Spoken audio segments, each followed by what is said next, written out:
Hello, and welcome to Chit and Chat, a podcast all about encouraging others. Who needs encouragement? You? Well, we've got you covered. We reach out to musicians, comedians, and other organizations who are all about encouraging their communities. Help us spread the love by sharing this podcast. And now, here's your host of Chit and Chat, Jody Sheffield.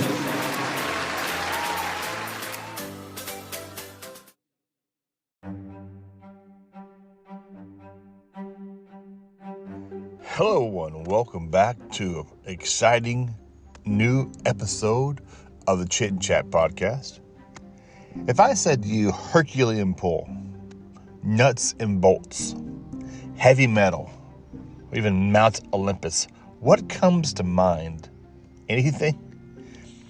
Well, some of these events were from the hit NBC show, The Titan Games.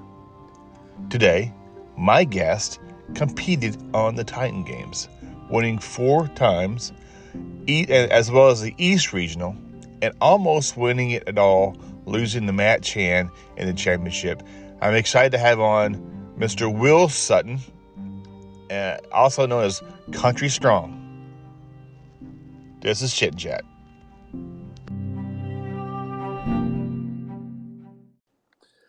Well, I did a little introduction earlier, and I'll just let everyone know I'm talking to Mr. Will Sutton, a.k.a. Country Strong from the Titans game. Welcome, and thank you for taking time out of your busy schedule, sir. Yeah, for having me on the show. A few things for you before we dive into some good questions about the Titan games and stuff. If you had a theme song as you entered the room, what would it be? Theme song if I entered the room.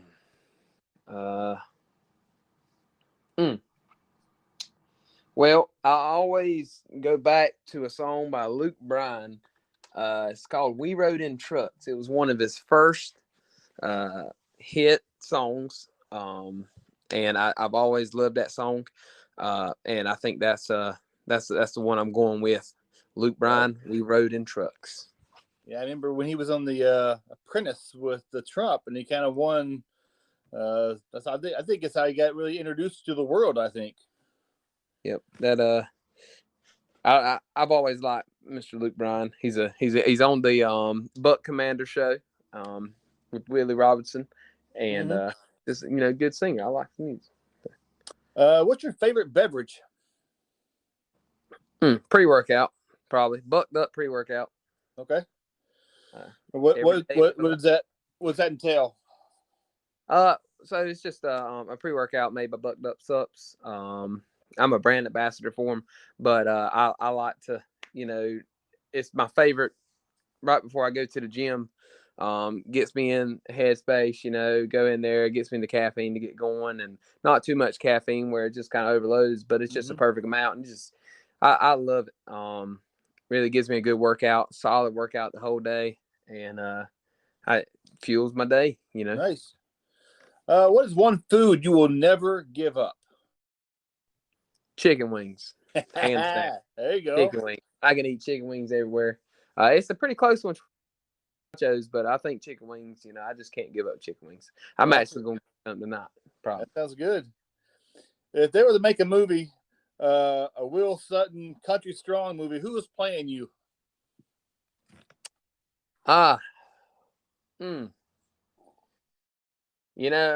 thinking if I would say probably be either Mark Wahlberg or Joe Dirt. Okay. One of the two. All right. The guy that plays Joe Dirt or Mark Wahlberg, or it might be like a mix of the two. Okay. If you could win an Olympic gold medal in any event, what event would it be? Volleyball, men's volleyball, beach volleyball, 2v2 volleyball. I love volleyball. Yeah. You like the beach volleyball or indoor volleyball? Beach volleyball, 2v2 is my favorite because I'm kind of a ball hog on the court. What's your favorite quote from a movie? So me and my wife, we actually we love Sweet Home Alabama. I've already referenced it one time. I would say that my favorite quote, we'd always say it together. We watched this movie probably 3 or 4 times, 5 times together probably. It's why do you want to kiss me for anyway? And I would always say, why you want to marry me for anyway? And I would say, so I can kiss you. Oh, she would say, so I can kiss you anytime I want. Yeah. Okay. That's our favorite quote. That's probably or Talladega Nights. If you ain't first, you're last. That's a good one. That's one of my favorite. I love Talladega Nights. That's why, I kind of reference it in the Titan games. It's one of my favorite movies of all time. Yep. I used to race cars, so Really? me and my racing partner, we kind of felt like we were the Ricky Bobby and Cal Naughton Jr. combo, So we'd always quote the movie right before we go out on the track. Last one I have for you. Name a person or people who have inspired you throughout your career. First of all, I had to say God. He's time, I get prayed up and go back to the Bible and just kind of read up on, kind of gives me a life, a game plan to go through life. Mm-hmm. And people will be my parents. They've always, looked up to me. They've always been there, in any baseball, basketball game. If I'm at a powerlifting meet, they are there, to support me in any way possible. They're involved in my life. And now my wife, she's very involved in what I do. And she inspires me to, be better and kind of motivates me. And I would have to say, my wife and my parents and those and God. Okay. How long have you been married? I just got married in June 26th. Okay. June 26th. And so I've been married almost a year now. All right. Give me a brief bio on who Will Sutton is, where you're from, and what you do. All right, so I'm Will Sutton, and I am from Trenton, North Carolina, little small farm town. I grew up, we raised lambs, and we showed cattle, showed lambs, showed pigs in the livestock fairs, and always went to the show and fairs and everything. And I grew up on a farm. I was the one shearing the sheep and feeding them every day and making sure that they were ready to go for a show.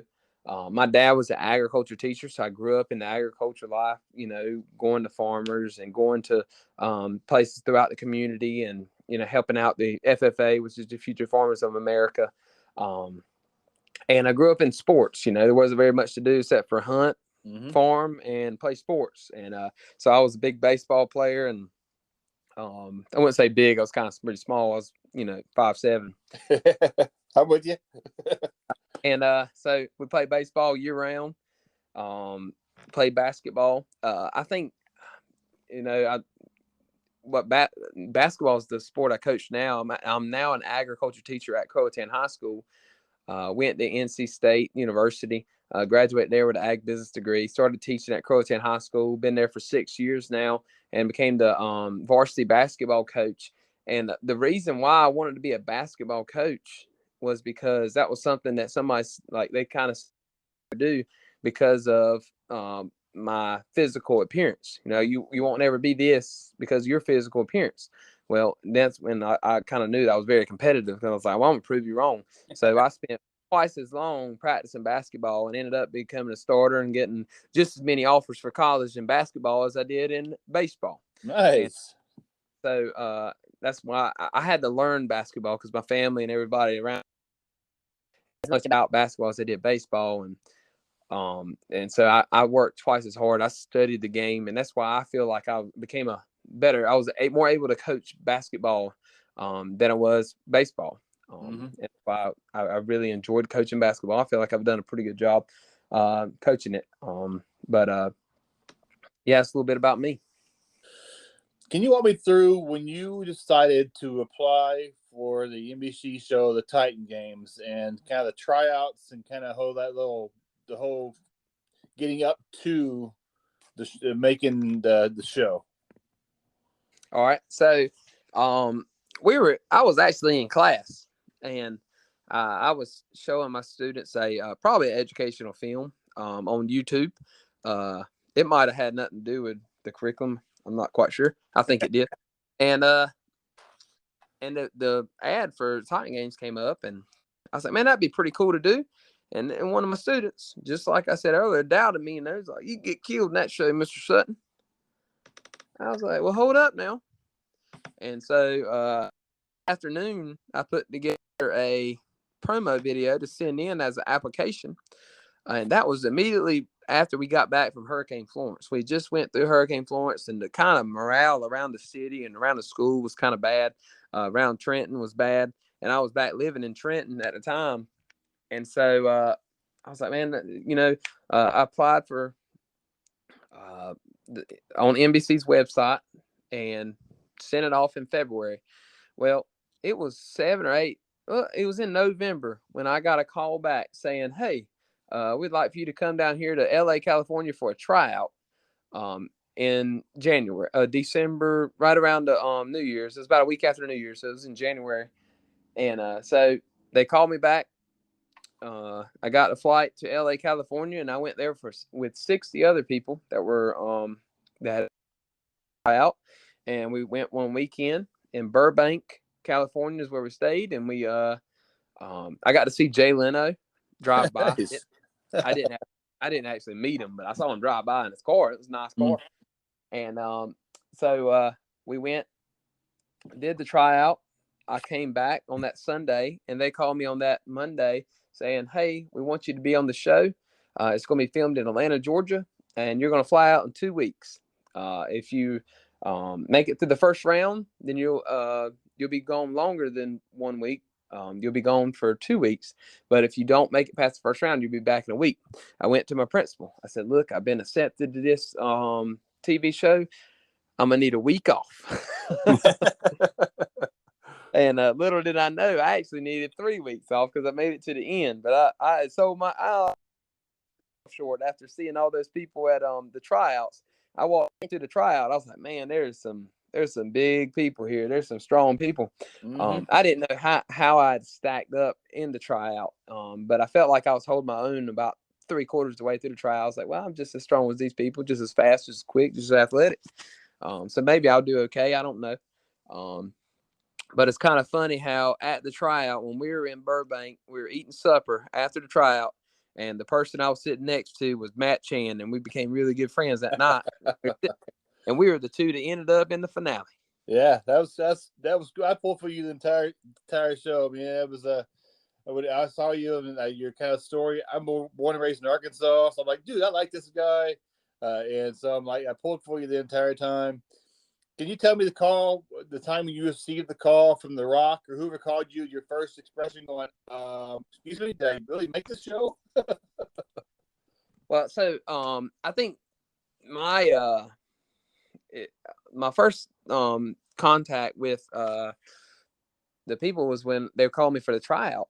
And it was on a morning. I don't know if you know any teachers or anything, but about November, before you go to get to Thanksgiving, you're pretty much burnt out of teaching. You're like, man, when can Thanksgiving get here? You know, it was one of them mornings where, you know, and I live in the middle of nowhere, so we have no reception at all.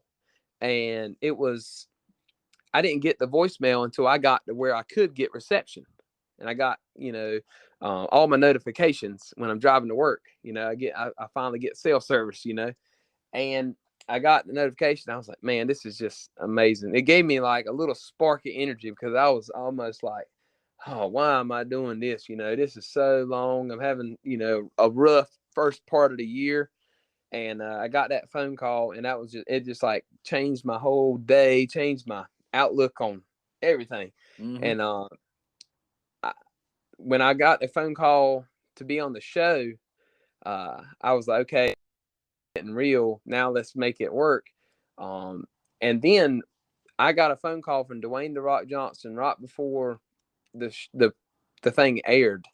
The first episode aired, and I was taking a mid-evening nap, and you know how he likes to bass fish. He loves to go bass fishing on his farm in Virginia. Okay. and I just got done in a bass fishing tournament, and I was taking it out. I was tired, and the premiere was about to happen at night. We were having like a little get together at our what we call our party barn, but we were getting together there that night. So I was taking me a little nap, and I got a phone call from this number from Florida. And I was like, "Well, who is this?" And he's like, "Hey, Will, this is DJ."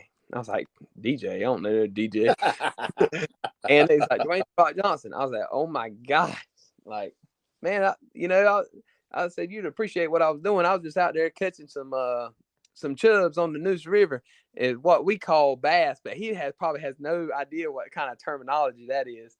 So he's like, "A chub on the Neuse River? What in the world?" But I was like, "No, some big bass on the Neuse River." He's like, "Oh, okay. How big you talking?" I was like, "Well, about 3.5, about 3 pounds." He's like, "Oh, that's pretty good. That's pretty good." But I was like, you know what? He probably thinks I'm an extreme redneck. How I that phone. But That's awesome. When that's you arrived, go ahead. oh, you go ahead. When you arrived, walking into the Coliseum, the roar of the crowd, and you get ready for your first event.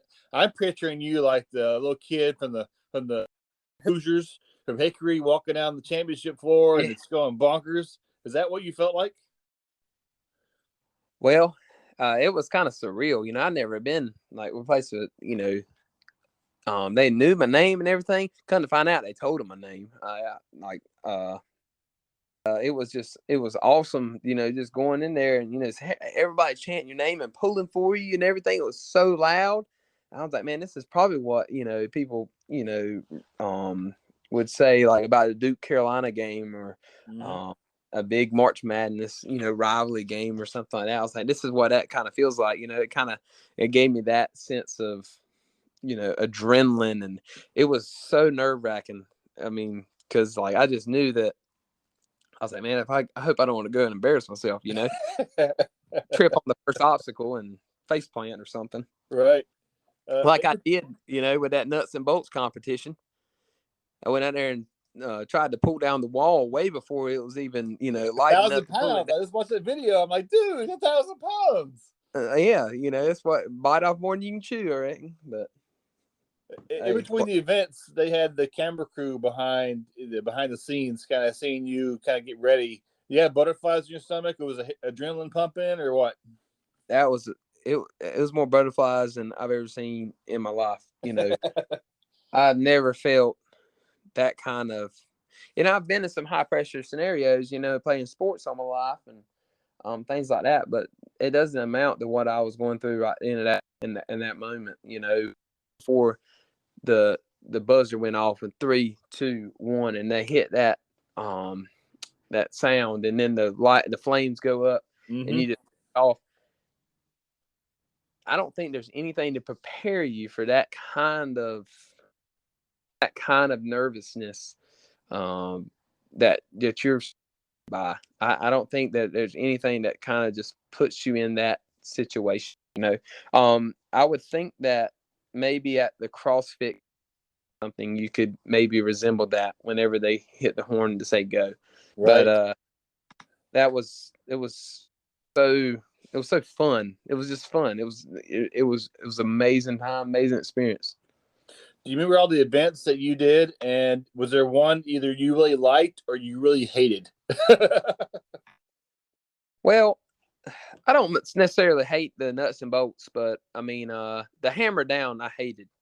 I don't know why I hated it so much. But I guess it made me look kind of, like I didn't know how to swing or like hit a sledgehammer, but I was giving it. It was like a baseball and a sledgehammer. I've used a sledgehammer a lot in my life, and I was like, how is this thing not going in? And I knew I was drilling that thing right dead center. So I don't know. I hate that hammer down competition. That I despise that one. I think my favorite one was both Lunar Impact or the Herculean pool. Oh yeah. The Herculean pool it just felt, against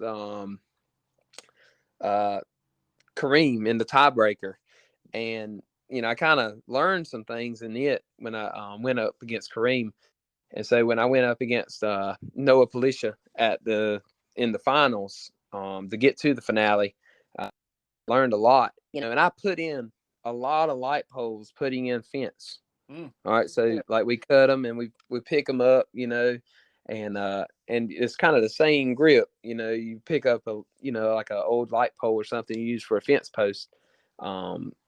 And I just, it's the same feeling kind of sort of. And the lunar impact, it was just fun because, you just get low and use your legs and drive, and that was pretty fun.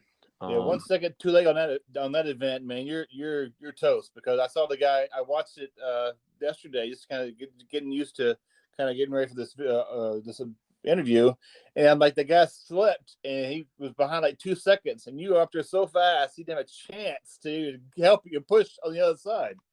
Well, I've had a climbing deer stands, so I can climb a ladder pretty quick. What was it like taking on Mount Olympus? Was there any preparations, or you just kind of 3, 2, 1, go for it? It was pretty much they walked you through, but they didn't let you like practice it. They were like, all right, this is what you do. This is you go up here. This is your They gave you what you were supposed to do, but they didn't let you practice it. Mm-hmm. So you couldn't mimic the where your heart rate was going to be. You couldn't mimic how much strength it was going to take, and how much oxygen you needed to, kind of conserving energy, how much you needed to conserve at the top. And I think that was what I learned the first time so much going against Tyron Woodley. Mm-hmm. Was you can't let it all go before you get to the ball and chain. You got to have legs left when you get to the ball and chain. Oh, that ball and chain was a beast. And that's what happened when I went up against a couple of the other ones. Well, when I went up against Josh Porter, he didn't have the legs left when he got to the ball and chain, because that guy is strong. Josh Porter is one of the strongest people I've met. He's pulling deadlifting way over 700 pounds. Dang. But when you get, if you don't, and that's where I had an advantage, because I'd already been on Mount Olympus, and I kind of, I knew that we needed to conserve energy. Now, the second time going around, he had that experience. I just had a good run on Mount Olympus, Yeah. He was ahead of me a little bit, and then when I was coming down that thing, I was like, all right, it's time to go now. I think I'd saved it a little bit too much going to the ball and chain, and I kind of paced myself all the way through. I was like, I need to go, and then I went, turned it on the gas, all gas. There you go. You said you won 4 events. You won the East Regional. Mm-hmm. You came up just a little short against Matt Chan. You walked away and you said, second place ain't bad. Well, that's a quote from Ricky Bobby. Hey, silver ain't so bad. Silver ain't so ain't nothing wrong with silver. It's true. But, I wouldn't complain for a silver medal in the Olympics. I wouldn't. I'd be happy to be there. Well, I wanted to win. I wanted to win for my town, and wanted to win for everybody around me that came and supported me. But to just accept that what I had done, and just enjoy what I had been through, the ride and the opportunity that was once in a lifetime. Everybody wants to win. I want to win just as much as anybody. Probably one of the most competitive persons out there. But you have to enjoy the moment that you're in. Sometimes, whenever you don't get exactly what you want, but you're still in a great stage, a great spotlight. It's time to sit down and enjoy it. Yeah, and your victories are filmed months before they aired, and I'm sure you had some family there. Your parents were there, and how hard was that keeping a secret for your town and for your friends? Like, I can't say nothing. That was the hardest part. Just I had when I left Georgia, I had filmed that night, and I drove straight to one of my roommate in college's weddings. We drove straight 10 hours to a wedding in North Carolina. So we basically didn't even sleep from, the time that we got done with the Titan games to a wedding, and just seeing all my friends from college there and everything. And the boy that was at the wedding, the boy that was having the wedding, he kind of knew where I was, but he didn't know what was happening, Mm-hmm. And so he was over there talking to me, trying to get something out of me, and I was like, I can't do it. But Yeah, it was just an awesome opportunity, and that was hard. Very hard. Being a coach and a teacher for your school, I would think that you'd challenge your students in all walks not to quit and to keep their head held high, whatever circumstances they're facing. Has that helped as you have being a teacher and a coach now? Yeah. So last year we had a pretty good little basketball team, and we lost a lot of seniors coming into this year, and kind of had a real rebuilding year. And just kind of, I don't like to use myself as a example a lot, but just them knowing what I went through resonates with them and kind of shows them, hey, I can do things that are beyond what everybody else thinks I can do. Mm-hmm. They'll see that, and I'm a firsthand example. What others say you can do, what others say you can accomplish, and sell you short doesn't mean that you got to listen to them. You got to settle for what you have been told. You go out and make your own marks on life. You make your own history, and you go accomplish what you can accomplish. And that's and even in class, they take pride in coming to my class now because they can go out and brag and like, hey, my teacher's this, my teacher's that. And I'm glad that they're able to take a little bit of pride in their school, a little bit of pride in the basketball program, and a little bit of pride in Trenton, North Carolina. It kind of, makes you come from, proud of where you're at in life. Right. I was reading a quote that you said. It said the whole town came together. Supporting you was very special. You should from a small country town. Sometimes people can't go anywhere or do anything, and that's not true. You accomplish anything when you put your mind to it, and I think that's 100% true for anybody, any walks of life. Put your mind to it, you can probably accomplish it. Yeah, absolutely. I mean, we've got, we don't have a population, but we got a lot of heart in our community, and I just had one of my classmates just produced her own film, made her own film, and I just think that's a amazing opportunity for her. And just to see the people from my hometown, the people that kind of people count out, the people from the small town, great things. It's just an amazing feeling, and to feel like you're part of that, trend setting for your town, kind of bringing some pride into your town and everything, making your marks. That's just it's an amazing thing to feel, and have some pride in your hometown. Did your life change much after the Titans games? It did a little bit. There was got recognized more, pretty much, like, oh, you're the guy from the Titan games, or you're the guy that do you know Dwayne "The Rock" Johnson? I still get asked, do I know Dwayne "The Rock" Johnson? Well, I mean, technically I do, but we don't go fishing together yet. Hopefully one day, maybe one day, but yeah, we just get recognized more. My life really didn't change, so I keep on training hard. I think it gave me a little bit more motivation to be a little bit better because I didn't win. I saw some things that I needed to prove on in my physical well-being and everything. So, and I learned from a lot of the competitors on the TV show, like Josh Porter and Matt Chan and Kareem Brinson and Andrew Haynes, who just did some great things at the Strongman. I just learned a lot from those people. I still keep in contact with them pretty regularly, and I think that me being on the show not only was a great opportunity and showcase, but it made me learn so much more about the fitness world and myself. Mm-hmm.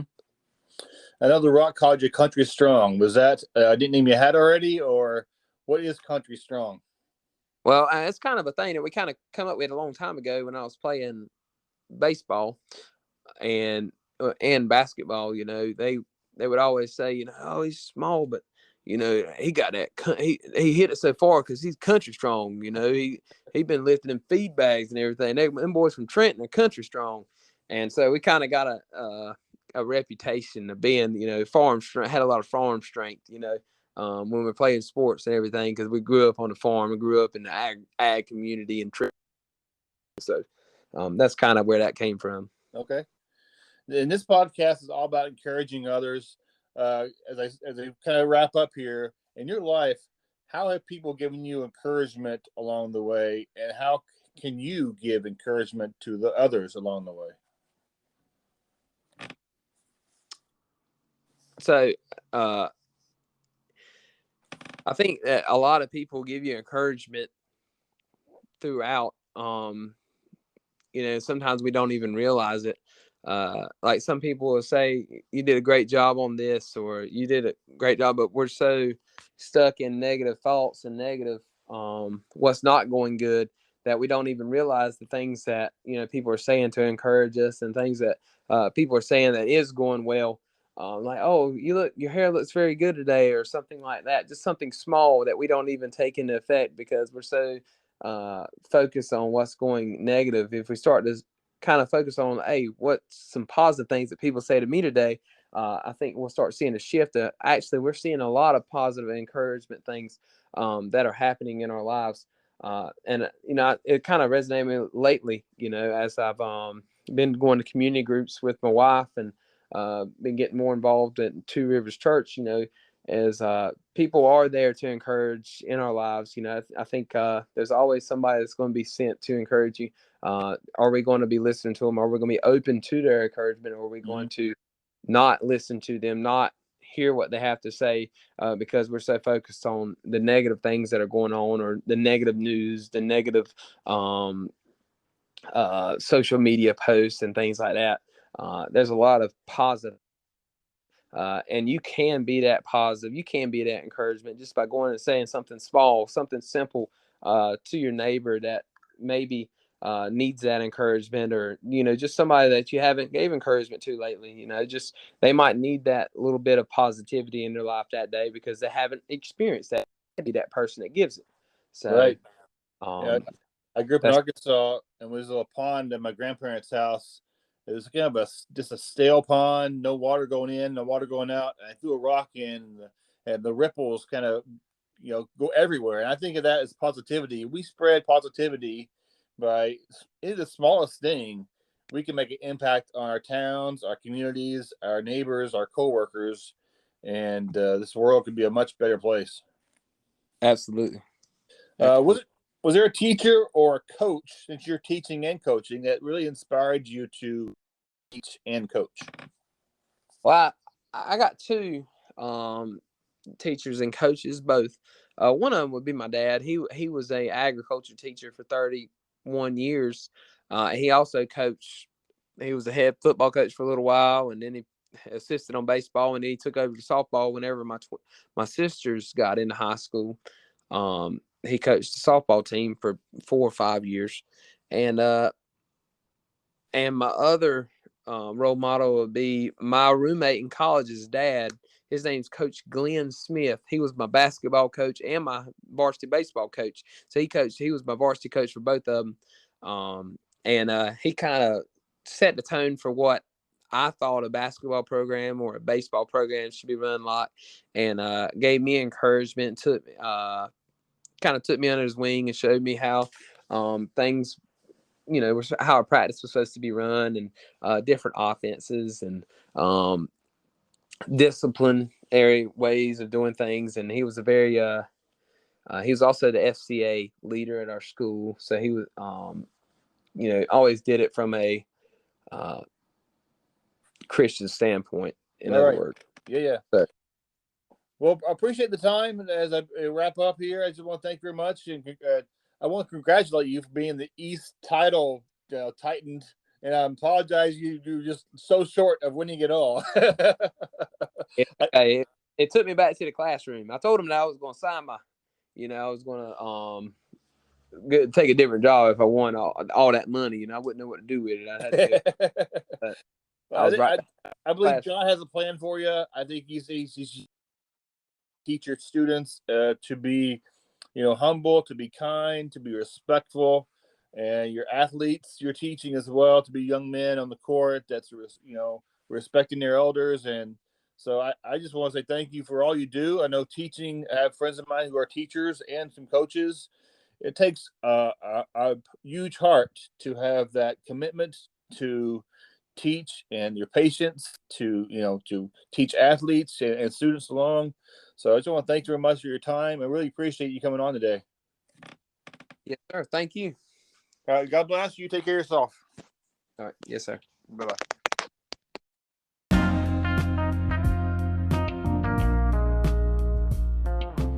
This episode of Chit and Chat was brought to you by Veteran Roasters Coffee. Each purchase of Veteran Roasters Coffee helps employ one of tens of thousands of U.S. military veterans who have found hardship and difficulty upon transitioning home from service. They promise you the best beans from the best veteran-owned coffee company. Veterans helping veterans, one cup at a time. Use the code CHITCHAT25 to receive 25% off your purchase at veteranroasters.com.